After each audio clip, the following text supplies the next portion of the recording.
On what's new, reopening the state. Some gyms and salons plan to open on May 1st. That's next Friday. But can they? Tiffany Tarpley has the answer. Ending school early. It was a big decision to make. One local district is doing it. Will others follow suit? And killing the coronavirus with disinfectants. One company is clarifying why that's not a good idea. Building antibodies against COVID-19, where testing stands and how that will help us moving forward. Right now, there's a lot of vaccine trials, and all of them will end with testing antibodies to make sure that the vaccines work. And Mike Polk is filling the no sports void. Watch his attempt to make 4 field goals. I promise this will make you laugh. What's new starts right now. And now, live from WKYC Studios, this is What's New.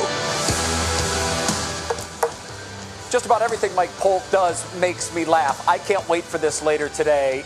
I guarantee you it will be the highlight of your day. Mike, I talked to Mike on the phone earlier today, Betsy, and he said, I've never kicked a football before. So this is going to be fantastic. Hey, everybody, we made it to Friday. I knew we would. Thanks so much for joining us for What's New. I'm Jay Crawford, of course, my co-host, Betsy Kling. Back at the WKYC studios, Betsy, a very happy Friday to you. Happy Friday to you, too. But the news just keeps on coming. It doesn't slow down just because it's the end of the work week. There's some big news from Governor DeWine this afternoon. Ohio will be greatly increasing testing for COVID-19 by partnering with several Ohio companies to help make that happen. Public-private partnerships like this represent how, here in Ohio, we are, in fact, all in this together. And we believe that these efforts will not only increase our capacity to test by the end of May. Well, one of the companies is Rowe Dental Labs in Cleveland that is bringing 100 people back to work to make testing swabs.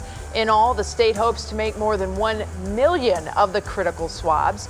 Health experts say more testing is key when it comes to reopening our economy. And here's a look at the number of cases that were reported this week. We're using this graph, and you can see it there. The number has been trending up. Today, we're at 15,169 cases in the state of Ohio. This graph covers the last 7 days. It's about 5,000 more cases today than had been confirmed since last Friday. Jay? Very interesting. Betsy, late this afternoon, Cleveland Mayor Frank Jackson finally gave an update on how the city is dealing with the coronavirus. The mayor is saying pretty much that what happens Monday when the governor announces his plans to reopen Ohio will determine what happens here locally in Cleveland. Safety being the #1 priority. Listen. Our purpose and our mission and our goal is to look at how do we minimize the suffering and the burden on individual and people, better position people and businesses for recovery, and how, after this is all over with, how does we position Cleveland as a whole to be better off because of what we've done. Mayor Jackson also saying the city will be working with the health department to make sure city workers as well as businesses will have safe and clean working environments. First up on your feet at 5, with word from the governor of a May 1st target date for reopening the state, some gyms and hair salons are posting on social media that they plan to reopen on Friday. That's May 1st. But the big question here is, are they actually allowed? Tiffany Tarpley looked into that. While there is no specific guidance from the state of Ohio, there is federal guidance to governors. Part of that includes, for example, opening movie theaters, churches, sit-down dining, and even gyms during phase 1. Again, social distancing would still have to be maintained. It's unclear what this might mean for salons, though. Again, this is just guidance from the federal government to governors and does not necessarily mean it will happen here in Ohio. Either way, local business owners are getting ready and making plans for a May 1st opening. Functions of Life, a 15,000 square feet open-air gym in Broadview Heights, just had a deep cleaning. And the owner says they will follow guidelines set forth to keep clients safe. Rocky Mountain Chocolate Factory at Crocker Park in Westlake is only open a couple of days now, but will have a fuller schedule come May 1st. Every customer that comes in, we offer them antiseptic wipe. If you can see on our floors, we've put tape down 6 feet apart. We only allow, right now, a maximum of 6 people in the store at one time. We have to plan for that opening, and we have to do a lot of things to prepare. And we're going to prepare for any type of opening, whether it's in a month or if it's in 10 days. So right now, we're really just waiting on Mike DeWine. On Monday, he's expected to lay out at least part of his plan to reopen the state. Tiffany Tarpley, 3 News. Well, we already have heard from Governor DeWine that schools will continue virtual learning for the rest of the school year. Now, one local superintendent made the call to cut the school year short. Brandon Simmons details the reasons why and whether or not others may follow. If you're a student who attends Revere local schools, you're in luck. School leaders there have made the call to end the school year early due to COVID-19 and the nuances that come with the distance learning environment. Superintendent Matthew Montgomery and the school board made the call to end the school year on May 22nd. They were originally looking at a June 11th end date for the year, which is later than most due to a school construction project. Now, after considering the value added for students to continue through that June 11th date, they decided it was okay to lose 13 days this year, especially when you compare this year to years past, which normally include more snow days. And then when you think of the last week of school on a typical year, it's filled with exams, it's filled with field days, parties, movies, all of those relationship building things that are really special to students and families if they're in a brick and mortar setting. Now, those 13 days will turn into professional days for staff, allowing them to go over what went well and what didn't during this distance learning experience. It also gives them extra time to plan for next school year, which could be a distance or blended environment come fall. Now, Montgomery says he was simply making the best decision for students and families in his district. He says other superintendents are looking at their calendars to decide what adjustments need to be made. I believe there's a good chance we see other schools follow suit. I'm Brandon Simmons, 3 News. Well, this has certainly been a hot topic of discussion. In a recent press briefing, President Trump discussed a new Department of Homeland Security study that suggests coronavirus is vulnerable to sunlight, humidity, and disinfectants. And I see the disinfectant where it knocks it out in a minute, 1 minute. And is there a way we can do something like that by injection inside or almost a cleaning? Well, Homeland Security Department quickly came out and assured reporters that federal laboratories are not considering injecting disinfectants. And there's been no specific products that were named, but Lysol did release a statement saying in part, "We must be clear, under no circumstances should our disinfectant products be administered into the human body through injection, ingestion, or any other route." You can see their entire statement over at WKYC.com and on our app. Well, let's check in now on today's other top headlines with Sarah Shookman, who is hanging out at home once again. Hi there, Sarah. Happy Friday to you. Happy Friday, Betsy. You were just talking about Tiffany's story, what Ohio could look like. Well, maybe Georgia can be a model because the people of Georgia are going back to work today, although many are saying it is still too early. The governor there gave the okay for gyms, nail salons, barbershops, and massage parlors to open today. Restaurants and movie theaters will open on Monday. However, many in the state, along with President Trump, believe maintaining social distancing will be a problem. The president, speaking of him, signed a $484 billion bill today that refreshes funding for small business loans and for hospitals under stress from the coronavirus pandemic. The bill is the latest effort by Congress to keep businesses from going under as states work to slow the spread of the virus. And some seniors at Shaker Heights High School protested the district's administration building today after learning graduation will now be a virtual ceremony. The school made that announcement a few days ago. In a message on the school's website, the superintendent says he is open to having an in-person graduation later in the summer if that does become possible. It is a hard decision for all high schools and colleges to be making at the moment, Betsy. And I know the state has issued some guidance encouraging schools to do these virtual ceremonies instead, just to make sure everybody's safe and not to push graduation off until, say, later in the summer, because we really don't know what things will look like at that point. It's definitely a tough call. And I know those students who've been working so hard and so looking forward to it, you got to feel for them. It kind of seems like they're getting robbed in all this. Oh, too bad. Yeah. All right. Thanks, Sarah. Appreciate it. Jay? Well, Betsy, round one of the NFL draft was a big success last night for our Cleveland Browns. They went in looking for that top-tier left tackle with that first-round draft pick, number 10 overall, and they got their man. Tonight, rounds 2 and 3, and that will bring 3 more picks to the Cleveland Browns, barring any trades. The voice of the Browns, Jimmy Donovan, is with us now. Jim, I'm wondering, did you like the Browns pick as much last night as the former left tackle of the Browns, Joe Thomas, liked it? I did, although he was tremendous. His reaction was tremendous when he screamed and said, "We're going to the Super Bowl." I mean, that's fantastic stuff. He's a pretty good guy to go to if this is a great pick. I'll tell you what, when the number 10 pick went up on the clock, the Browns wasted no time at all. They were 100% certain that they had their guy. Jedrick Wills is that guy, the great tackle out of the University of Alabama. Now, the consideration is this. Remember, he played right tackle at Alabama, but the Browns are positive.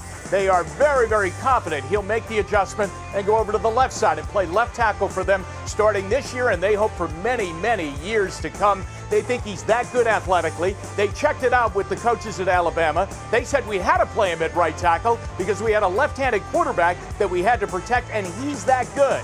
Then they went to their own offensive line coach, Bill Callahan, and said, "Is this a problem?" He said, "No, not at all. I'll work with him, and this kid is really ready to go." And here is Jedrick Wills. Very excited, and I know those guys want the same exact thing I do.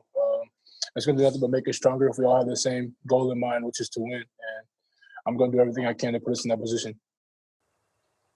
All right, they say he's nasty in a good football way, okay? He's played in a lot of big games. He has started 28 in a row down at Alabama. They love the fact that he played against the top defensive competition, and really that's true coming out of the SEC. They have those great pass rushers. So let's go shopping, Jay Crawford. Here we go. They have 1 pick in the second round, 2 in the third. They have to get a safety. There are a lot of good safeties on the board. That could be the pick at number 41 in the second round. 2 in the third round. I'm thinking linebacker, but don't be surprised if they don't come out of the night tonight without getting a wide receiver. There are so many good wide receivers still available. They want a young wide receiver. It would be hard to pass up some of the talent on the board that they think will be there late second round and still in the third round when they go. It was a fascinating watch last night, the whole virtual thing and everything else.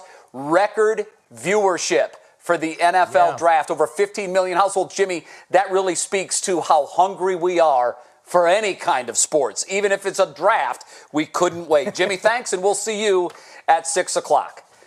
Coming up next Jay. on What's New, have you been having weird dreams since the whole pandemic started?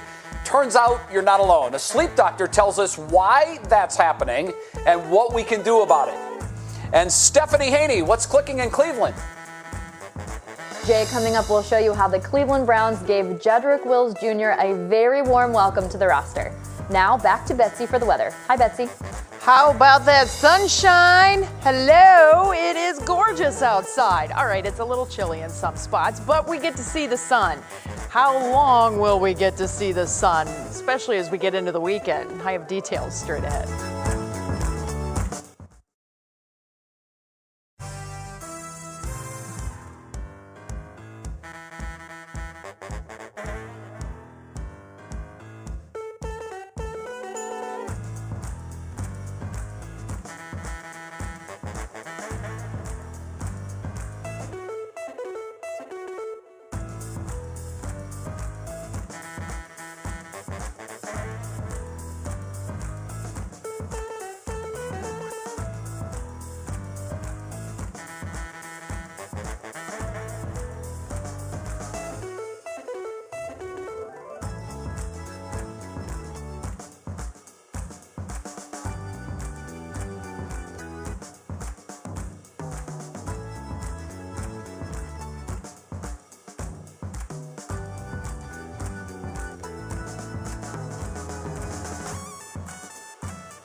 Welcome back to What's New. If you've been having strange dreams since the coronavirus started, don't worry, you're not alone. It's something that many of my coworkers are experiencing. In fact, I was just telling our producer, Monique, that I had a doozy myself this week. We did the show at the very tip top of Terminal Tower. I don't know how that worked, but that was one of my crazy dreams. So these dreams are even trending, the words pandemic dreams, on Facebook and Twitter. So a lot of folks are having them. Sleep specialist Dr. Gary Levinson says he is not surprised, and he tells us it's happening because we're experiencing something called information overload between learning about the virus and scrolling through social media out of boredom. There's a whole lot to process. Oftentimes you sort of repress these thoughts, but when you get into sleep, you don't really have control over that. And it'll often manifest with a lot of unusual things, a lot of waking up at night, unusual dreams, maybe even nightmares. Now, the doctor tells us people are also more anxious right now, and that certainly makes sense. How do we try to make the dreams stop? Well, the doctor says it's critical that we find ways to make time for relaxation every single day. But still, to try and get outside, get some natural light, try to appreciate your surroundings, sounds, birds, music, plants, flowers, trees, smells, things that are pleasant. Right before we... Here's something else the doctor says is key, and we already know this, but sometimes we just have to hear it over and over again. We really do have to try to stick to this. Avoid watching television right before you go to bed, and also try to stick to your routine, whatever that is. All right, I see sunshine out my window right now, Betsy, and that is a good thing. I am not complaining at all. My request is, can you please make it continue for just a little while longer? We will. We're going to have a beautiful evening on tap, so you get to see that sunshine now. Nice. And then tomorrow we're going to start with a little bit of sunshine, but then clouds catch up to us and rain showers and stuff too. So comfort food may be on the menu by the end of the weekend. Let's put it that way. Let's take a look at how things are shaking out as far as the forecast goes. We are waiting for the numbers to populate. What's the high today? What's the low? Stay tuned. We'll have more on that coming up in just a little bit. Right? Why not? This is the way we start our day, right? Here at 5 o'clock, we're waiting on that almanac information, but we want to get an idea of what the forecast has. Temperatures will be trending down just a little bit as we get into the overnight. We're going to about 40 degrees or so for the start of the day tomorrow, but mostly clear skies are expected to continue for us, and tomorrow we will start partly cloudy, then the clouds begin to catch up to us as we head into the afternoon. Eventually rain showers will too. We are cool along the lakeshore, still in the upper 40s, but look at Dover, sitting at 63, same for Akron-Canton Airport area, and temperatures are generally in the upper 50s and low 60s farther south. It's that shadow of the lake, the cooling influence of that wind coming off the lake that kind of keeps areas within a few miles in the chill, and the farther you get away, the warmer it is. Matter of fact, you go way south and you're in a completely different air mass. Temperatures are in the 70s down in the deep south and along the mid-Mississippi River Valley. The really chilly air is still banked off to the north. But that's going to start to change. There's a storm system out to the west of us. You can kind of pick up the swirl here in the central U.S., and that will be moving through the Ohio Valley. As it does so, that's going to dislodge a little bit of that cool air by the time the weekend wraps up. It's also going to bring us some rain chances. So here's your National Design Mart hour-by-hour forecast. Beautiful evening on tap. Temperatures staying in the 40s and 50s as we get past 9 o'clock. Once we get into the morning, though, it looks like our temperatures drop back to about 40 or so. We'll start partly cloudy, but the clouds will start to catch up to us as we head into the afternoon especially. But look at the temperatures. The lake cooling influence will continue right along the lakeshore, but farther south, Dover, you may even touch close to 70 degrees in the afternoon with some sunshine. The clouds increase, and then the rain chances will be increasing as we head into the evening. This is that storm system coming at us from the south. So as it treks across the Ohio Valley, that moisture slings to the north. Once it's with us, it'll stay with us, and we're expecting periods of rain as we head through Saturday night into Sunday morning. Then the winds switch again, and that's going to drive that cool air into the area. So Sunday right now is looking like it's going to be chilly. 40s to start the day with partly cloudy skies tomorrow, clouds and sunshine, and then eventually scattered showers as we head through the afternoon into the evening. Here's your Universal Windows Direct forecast. Close to 60 then on Saturday. How about that? Again, cooler along the lakeshore. warmer farther south. But as far as the rest of the forecast goes, 50 on Sunday with that rain likely. There's your comfort food. The good news is we should turn things right around, though. We're going to take temperatures back into the 60-degree range. As a matter of fact, I think we'll be in the low 60s for Tuesday and for Wednesday, with cooler air trying to filter back in here by the time we get into Thursday and Friday. Getting into a little bit of an unsettled pattern with rain chances, but hey, it's still spring. She is our Wonder Woman. She does news, she does weather, she does the 5, she does the 6, she does the 11. She does it all. Betsy Kling, and always with a smile. Betsy, thank you. Appreciate it. I made her blush. Yeah. Coming up on What's New, I love what the Browns did with the draft last night. You heard Jimmy. He loves it too. But what are the Browns saying? They're going to weigh in on last night's #1 draft pick next.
Oh, we finally had the draft. Everybody's so excited. Of course, we have lots of armchair quarterbacks and backup general managers all giving their opinions on social media. So I have a feeling, Stephanie, that there's been a lot of draft talk that's been clicking in Cleveland today.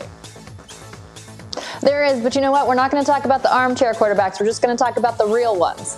You know, the Cleveland Browns, they welcomed Jedrick Wills Jr. into the dog pound yesterday, and the veterans on the team are excited about it. That first real quarterback, Baker Mayfield, you know, he's obviously excited about having some more protection on that offensive line. He tweeted, "Let's go," after Wills was announced. And, of course, wide receiver Odell Beckham Jr., who played for LSU, which is Alabama's biggest rival, had to call Wills out for his alma mater, tweeting, "Bama boy, guess we cool now." So we know that's all good. And wide receiver Jarvis Landry is clearly also excited. Right away, when Wills got picked, he tweeted out a simple dog pound. That's all you need to say. So we know the draft continues tonight at 7 p.m. and then also on Saturday. And we've got a couple of picks to get through for the Browns. Coming up in rounds 2 and 3 tonight, we have a total of 3 picks, 1 in round 2 and 2 in round 3. And then tomorrow we have 3 picks in rounds 4, 6, and 7. So we will have all the major updates and, of course, what the Browns do with those picks on WKYC.com and our WKYC app. The Browns' Jarvis Landry, he tweeted words of encouragement to all of today's round 2 picks because he was a round 2 pick. He wrote, "From one round 2 guy to another, make sure they remember who you are." He was drafted in round 2 by Miami. That was in 2014.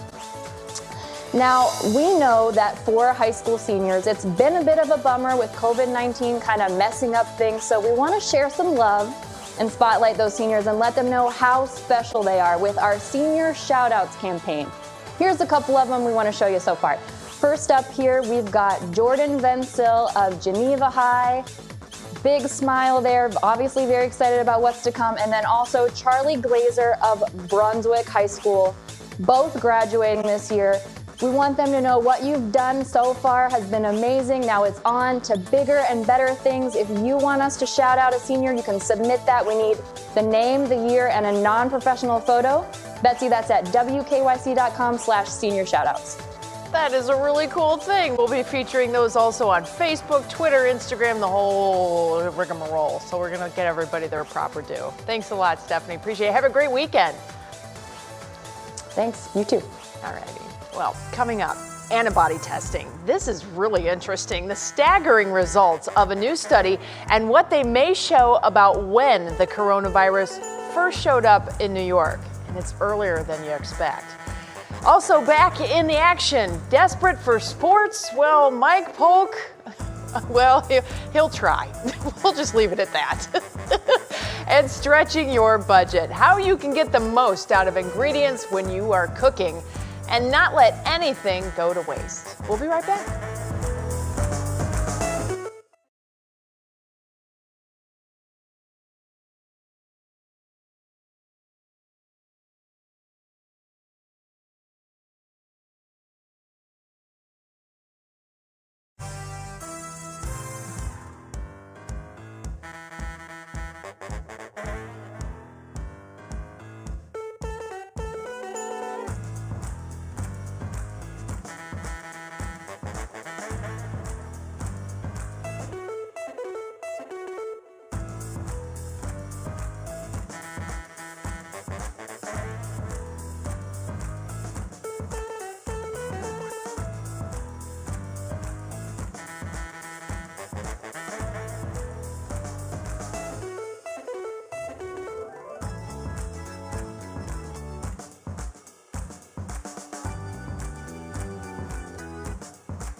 And now, live from WKYC Studios, this is What's New.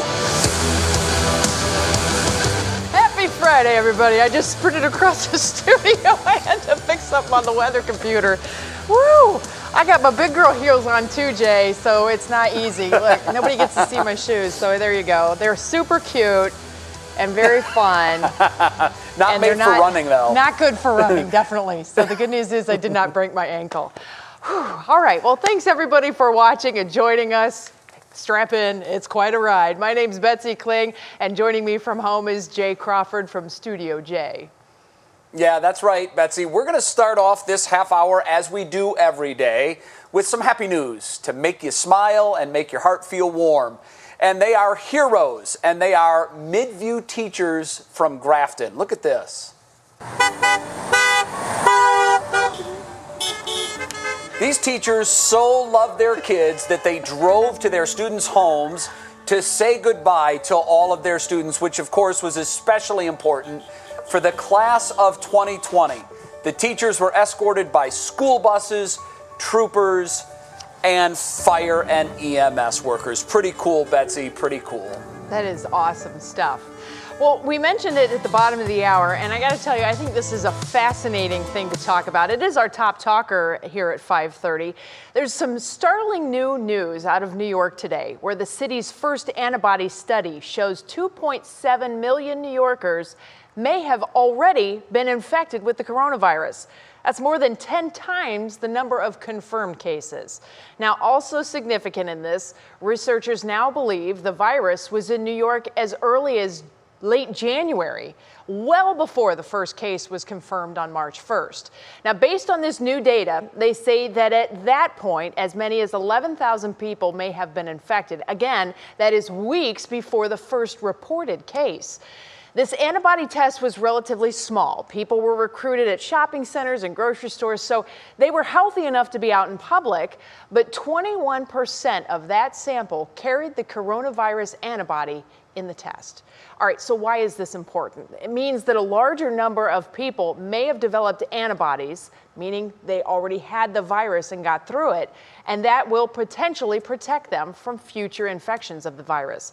We talked to Dr. Frank Esper, an infectious disease specialist from Cleveland Clinic, about the role antibody testing will play moving forward. For those people who are going into high-risk situations, for like healthcare workers who are going to be working in the intensive care unit with infected people, it's going to be useful to know whether or not they've already had the virus, if they are protected against that virus, and therefore they're a little bit easier for them to get back into work. Now, Dr. Esper says the problem here is that there are other coronaviruses out there, so they have to find the right antibody, the one that fights COVID-19 and helps people get better. The right antibody could also potentially help them from getting sick again or spreading the virus to others. Now, once they have that piece of the puzzle, they find that right antibody, that'll be used to help determine if a certain vaccine will work. Right now, Dr. Esper says there are over 100 vaccines in development for coronavirus, this certain one. And most of them at this point are exploratory. There are 5 or 6, though, that are already in human trials. And he notes it only takes one. I can only tell you that vaccine research against this coronavirus has been so speedy, has been so accelerated. People are putting lots of resources, lots of money, and lots of time into developing vaccines. And as I said, there are many vaccines. There are already several that are in human trials. The first vaccine actually was out the gate no more than 8 weeks after we were told that there was a coronavirus in China. The slowest part of this process isn't making a vaccine, it's making sure that it works and making sure that it's safe. And no vaccine is going to come to market until we have proven that it is safe for a lot of people and that it is working for a lot of people. Well, Dr. Esper also says antibody testing, remember, those are blood tests, and they take 5 to 7 days to come back. He says we can expect more of these to roll out in the weeks and months ahead. And as we go now with Sarah Shookman, who's going to join us for more bottom of the hour headlines, I got to tell you, Sarah, this kind of brings it all back that, you know, there's 2 ways that we get back to normal, and that is either people develop antibodies, which means they have to get it and get through it, or there's a vaccine. And right now, everything is fast tracking on both of those lines. Exactly. Two ways to get to immunity for us as a group, and we'll see maybe how we get there first, for sure. Well, here's an innovative idea out of Italy to tell you about, Betsy. Firefighters and sanitation workers there have come up with this unique way to help fight the spread of COVID-19.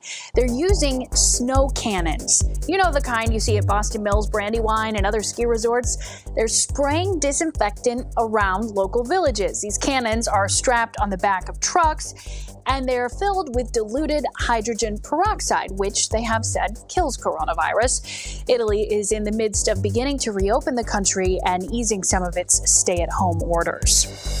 Well, back at home, Congresswoman Marcia Fudge of Cleveland, along with dozens of other representatives and senators, are demanding that FEMA address racial disparities in its disaster response to COVID-19. The group sent a letter today to FEMA asking it to let them know what it's doing to make sure that communities of color receive equal aid and assistance. The lawmakers accuse FEMA's response of past disasters being plagued by racial and socioeconomic disparities. And here's some free food when many are in need of it. If you are a fan of Wendy's chicken nuggets, you can get a 4-pack for free today. You get to choose between crispy and the spicy nuggets. This deal is available at several locations, and Wendy's is billing it as, we can't give you a hug, so we'll give you a nug. How about that? I'm down with that. I'm completely fine with that, actually. I think those are delicious. And Sarah, I can't help but think those snow gun machines in Italy where they're spraying the disinfectant around. You know, we spray for mosquitoes here during the summertime, so, you know, maybe. We'll kind see. of the same idea. You know, if that hydrogen peroxide is landing on surfaces, I can see that it might be disinfecting it, but it's not doing anything in the air. It's just wherever it's landing. Yeah. Well, yeah. More to come on that, I'm sure. Thanks, Sarah, so much. We'll see you in a little bit on Front Row. Jay? All righty, there it is, the music. Time for our daily dish from the world of entertainment. We have royals in court and celebs wanting to help during the COVID-19 crisis. Here's Stephanie with today's Pop Break. It's all about the letter. Meghan Markle's legal case against a British tabloid is now underway in London. Meghan says the Mail on Sunday had no right to publish a personal letter she sent to her father, but the paper says that as a royal, she has no expectation of privacy. In the letter, Meghan pleads with her father to stop victimizing her through the media. In order to win, British legal experts say Harry and Meghan will have to open up their private lives even more, evidenced by texts that are now public from court documents, including Harry trying to intervene, texting Thomas Markle, "If you love Meg and want to make it right, please call me." My blood could save a life, but instead it's over here boiling. Bravo's Andy Cohen is fuming because he's a COVID-19 survivor who can't donate blood because he's also a gay man. The FDA says there is an urgent need for plasma from survivors. All donated blood is screened for HIV. Gay men can only donate if they abstain from sex for 3 months, while other sexual orientations don't have those same restrictions. And Alicia Keys is sending positive vibes with her new song, Good Job, which debuted on CNN's Town Hall last night. You're doing a good job, don't get too down. The world needs you now. Know that you matter, yeah. The song debuted set to photos of frontline workers fighting COVID-19, but Keys initially wrote it to celebrate the unsung heroes in her life and felt now was the perfect time to release it. We couldn't agree more. Starting today, Alicia's song will be used as part of the new CNN Heroes campaign using hashtag #GoodJobChallenge. So what they want people to do is use that hashtag and share videos and photos of people who inspire them, but also who they think make the world a better, healthier, and safer place, Jay. And then they're going to share those on TV and online. And I see that you are practicing the safe guidelines today. Looking good there. Well, this is event appropriate. This is a Browns mask, okay, for the Browns draft tonight. When we finally do get back to playing baseball, whenever that might be, no problem. I'm all set. I've got my Indian. This one, you might like this one, Steph, because it's kind of bedazzled, right? See that? It's got I like some little, it. Kind of nice, okay. And then if you're an Indians fan, very into it. but you don't like the bedazzled look, then you can just go with the plain and simple Indians. Kind of cool. Very chic, classic, timeless. So I will be socially distancing and being responsible with the mask and also supporting my favorite teams in the process. These are really cool. I love them. And if you want to find out how to get one, hit me up on Instagram and I'll give you the details. A friend of my wife's made these and I saw them and I said, I've got to have those. Very cool. Stephanie, thanks. And do have a great weekend. Relax and we'll see you Monday. Okay? Thanks, Jay. Ahead on What's New. Last night's draft was nice, but we need live sports. We need the real thing. Mike Polk is next. How many field goals do you think Mike can make out of 4? Oh, boy. We're going to find out next. He told me earlier today, Betsy, he's never kicked a football until that right there. Yeah, I think we can all agree on that statement. I'm just, I'm kind of distracted by his guns hanging out all over the place. I can't wait Sun's to talk out, to you guns about out. that. Exactly. Well, speaking of sun's out, it certainly is. What a beautiful evening we have going on. We will bring some clouds and rain back into the forecast this weekend. We'll spell it all out for you next.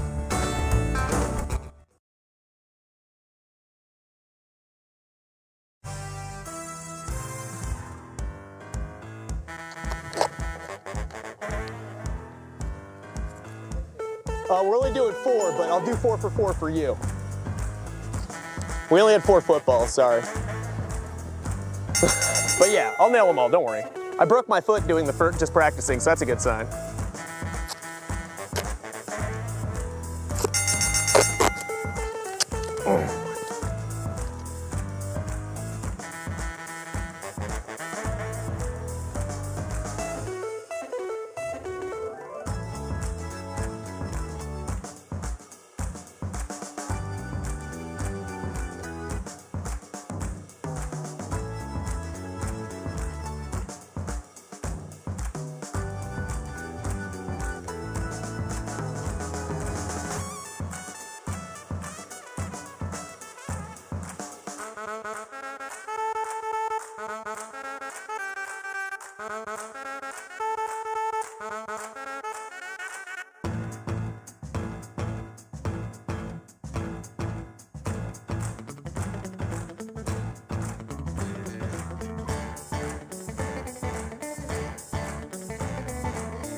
All right, welcome back to What's New.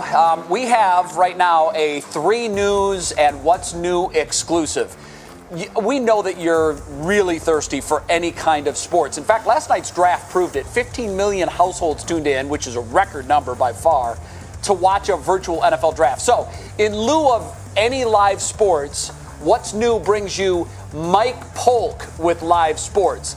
He is ready to try his hand at kicking field goals this time around. A couple of weeks ago, he was okay on 3-point shots. I believe he made either 3 or 4 out of 10. Mike, I see you're at a football field. What are you going to do for us today? First of all, don't patronize me, Jay. I did terribly at basketball, and we all know it. I made 2 out of 10. It was ugly, but I'm going to redeem myself here today. I'm going to park in Willoughby. Pretty much cleared everybody out when I set up here. I've got my holder, Ryan Pontbriand, holding the ball for me. I have 4 balls. I'm actually an old school extra point away, if you can see this. All right. So you're at the 10-yard line, essentially. Okay. Yes, and we measured and everything. We should be fine. I did a couple of practice kicks you might have seen before. Didn't go great. I did break my foot, but I'm not going to let that get in my way. So Mike, are you wearing dress pants? What I want everybody to do is to guess how many out of 4 of these I'm going to actually kick through. All right? What do you think, Jay? I'm going to give you 2 out of 4 because it's 20 yards away. I mean, it's a chip shot. That's very kind that you think that. That's nice. This is way harder than I thought it was, by the way. But a reminder, this is the only live sports on television right now. You might think this we got stinks, the market and cornered. It does. It does, but it's the only sports on TV right here on 3 News. All right, here's my first one. Here we go, everybody. All right. All right. But all you right. could cut the Here we go. tension Here's with a number knife. He's a 3-step kicker. Oh. All right, that didn't go in. It's all right. That's why that's why pencils have erasers. Mike. Here we go. Any tips, Jay? Yeah, put your plant foot, which is your left foot, right next to the ball and make sure your toe is pointing between the uprights. Okay, I got you. That's helpful. Thank you. Let's see if that works. That was close. Hey, that was very close. You got that one did off not the go ground. No, Thank we're you 0 for 2. Noticing. All right, but what Mike is proving is it's a lot harder than it looks. This ball, probably not for most people. This ball is completely flat. I'm going to see if that helps. Here we go. Oh, This is a youth ball. Here we go. All right. This won't Taking be pretty, Jay's tips. I'm afraid. Ooh. I hooked it. Just barely missed, but this one's it. Last one.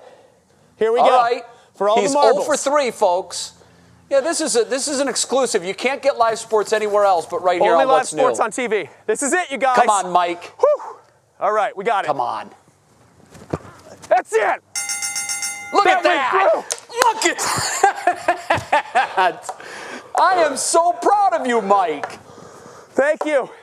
I'm out of breath from kicking 3-place kicks. That's not good. No, it's not good. But you're a pressure guy. I mean, all the pressure was on. The game was in the balance, and you put that one right through the uprights.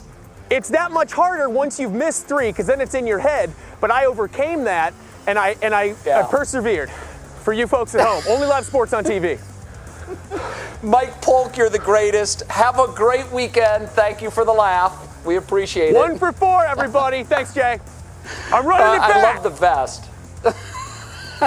Betsy, that is a tough act to follow. I don't know what you're going to do to follow that up. Well, I got to tell you, Jay, we have to have mask school at some point because what happened? Getting it all wrong. You had it right over your nose and around the loops, right around the ears. Yeah. But you got to go below your chin. You got. I did. Yeah. No, I was seeing your chin, my friend. I saw it. Yeah, look. There. No. There's no chin there. Now it is. See? I may have had it like this. How's that? That's not how to wear it. You've got to put it under your chin. Right. It'll stay put. Hey, I'm there a rookie like See? everybody else. I don't want to get those emails on your behalf. Let's take a look at the forecast because folks may want to put the masks on and get out. And as promised, here you go. There's your high and low for the day. We're about 9 degrees below average. All right, that's not the best of news, but I'll tell you what, things are good because we are seeing some sunshine. We'll stay mostly clear as we head through the evening. We'll get a few clouds here and there as we start the day tomorrow. Temperatures will be around 40 in the morning, but we are in the 40s along the lakeshore, 60s farther south. Tomorrow, we're anticipating warmer air south than north again. So it's that same kind of a setup for us. The big picture shows a lot of heat off to the south. Not here, but it's a whole lot colder up to the north. That's also not here. So we're going to just kind of keep it on the positive on that. There's where the rain is and our next storm system. This will slide through the Ohio Valley, and as it does so, it's going to sling rain back our way, especially Saturday night into Sunday. We could have some periods of heavy rain coming through, and then it's going to pull down some cooler air on Sunday specifically, and we'll have kind of a cool and dreary day on Sunday. I know you're not really looking forward to that, but I'm here to tell you this is the reality of the situation. Let's go hour by hour in your National Design Mart forecast. You can see the temperatures generally starting in the 40s tomorrow morning. We'll get some sunshine in here, but that north wind really does a number on the lakeshore areas where we get stuck in the 40s and low 50s. Meanwhile, they're cruising right into the 60s farther south. The only kind of flip of that is that the southern areas will end up getting rain first. So that rain is going to come at us from south to north through the afternoon into the evening tomorrow. And then look at Saturday night into Sunday morning. Periods of rain coming in. We may have heavy rain at times. It looks like we'll be getting around an inch, maybe upwards of an inch and a half of rain out of this. And then by the time we get into Sunday afternoon, those winds swing around, the rain moves out, but the damage is already done. There's a look at your Universal Windows Direct forecast with good numbers on it. 59 with late day rain tomorrow, 50 with rain likely on Sunday. We will get back into the 60s, throw a little chance for some springtime thunderstorms into the mix by the time we hit midweek. We'll be right back.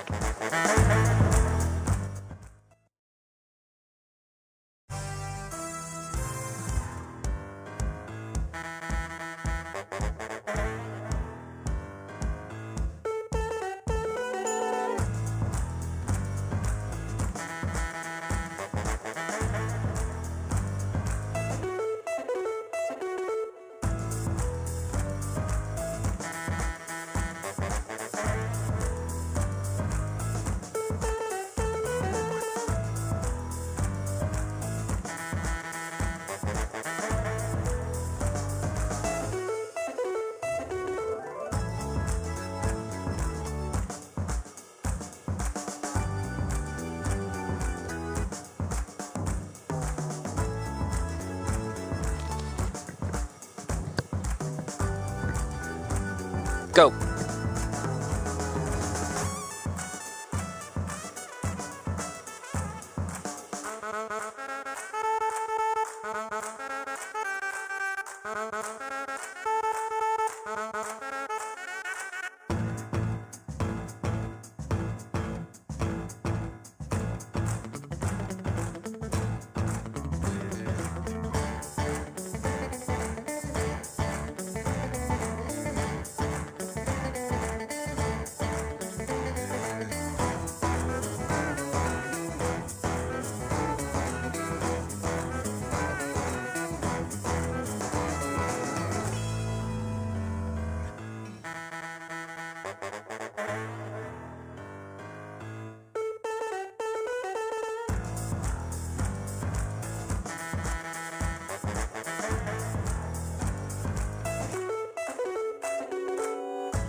All right, we have all been there, right? You go to the store, you get potatoes. Not just one. You buy the 5-pound bag. You get home and you only really need one or two. So what are you supposed to do with all the rest of your spuds? Well, our Lindsay Buckingham has the answer.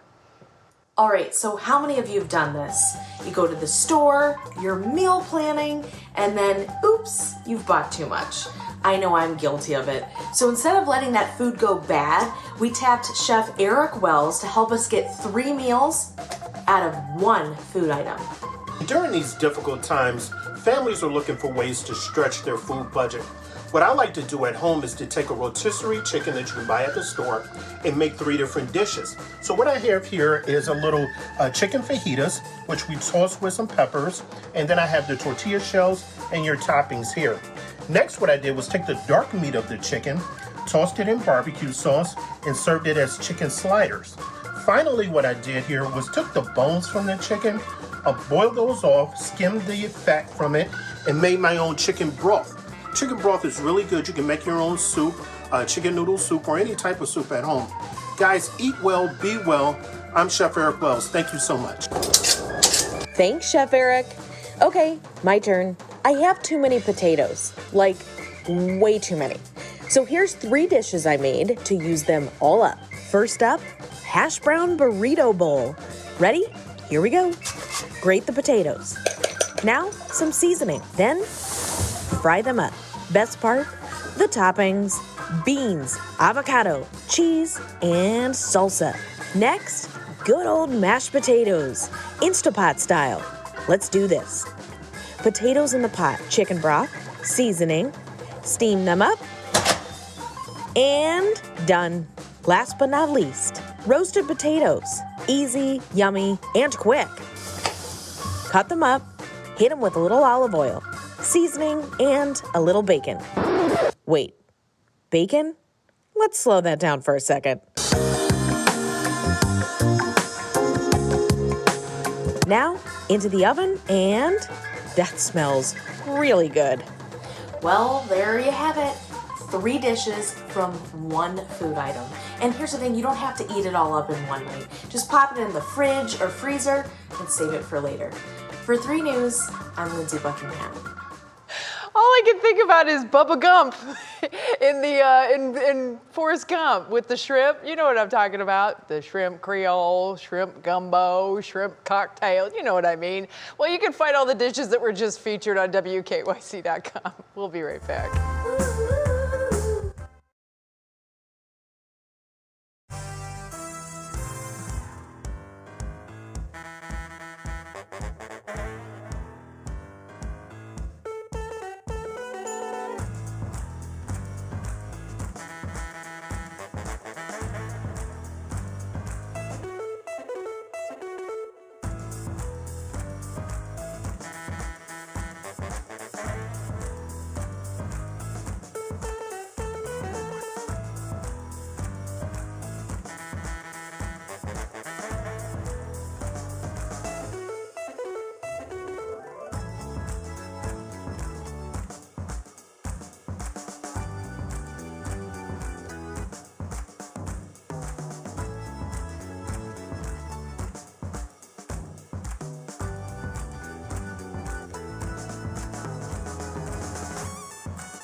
It is time for our Worth the Watch. Hockey players are getting pretty bored, so they've enlisted their dogs to help keep them entertained. We start with Detroit Red Wings forward Tyler Bertuzzi. He chips the golf ball over his dog Aspen. It bounces down the stairs, onto the putting green, and right into the hole. That's making good use of your dog right there. And there's David Pastrnak of the Boston Bruins, who had a race with his dog. The 2 ate treats that were lined up on the floor. No surprise, the dog won. No word on whether Pasternak's food was a line of dog treats or people food. I hope the latter. Well, that's it. Betsy and I are out of time for what's new, but we are not done. Nope. What matters most starts now.